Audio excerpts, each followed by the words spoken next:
مولاي صل وسلم. نصاب کے مال کا حاجت اصلیہ سے خالی ہونا.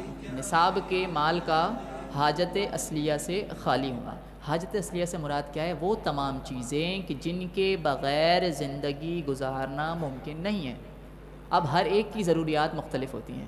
کسی اس میں بنیادی ضروریات تو سب کی یکساں ہیں، جیسے کہ گھر ہو گیا، جیسے کہ گاڑی وغیرہ ہو گئی ہے، جیسے کہ پہننے کے کپڑے ہو گئے، استعمال کے برتن ہو گئے، گھر کا جو بھی ساز و سامان ہوتا ہے، یہ سب کا سب جو ہے وہ حاجت اصلیہ میں سے ہے، یعنی کہ اس کے بغیر گزارا ممکن نہیں ہے. اسی طرح جو مہینے کا خرچ ہوتا ہے یہ حاجت اصلیہ میں شامل ہے. مثال کے طور پر کسی کی تنخواہ ہے 1,00,000 روپے، تو اس میں 50,000 روپے اس کے مہینے کا خرچہ ہے، تو یہ 50,000 جو ہیں یہ حاجت اصلیہ ہیں. صحیح ہے. تو ان 50,000 کو نکالیں گے، پھر جو بقیہ 50 بچیں گے تو اس کو ہم زائد نصاب کے اندر شامل کریں گے.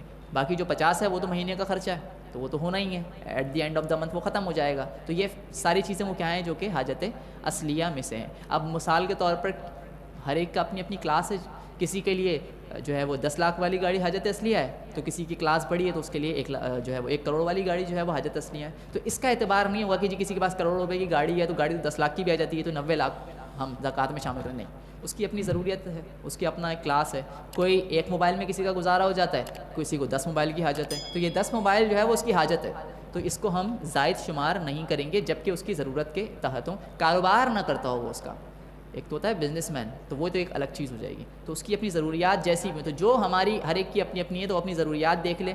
مال کی تفسیر ابھی ہم سنیں گے کہ مال کون کون سے ہوتے ہیں. مخصوص مال ہم نے شروع تعریف میں پڑھا تھا، تو انشاءاللہ اس کو ہم سماعت کریں گے.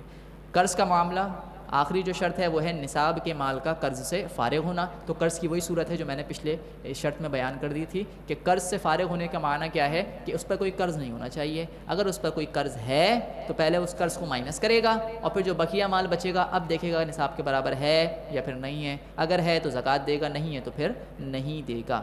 BC والا معاملہ بھی میں نے آپ کو واضح طور پر بتا دیا ہے.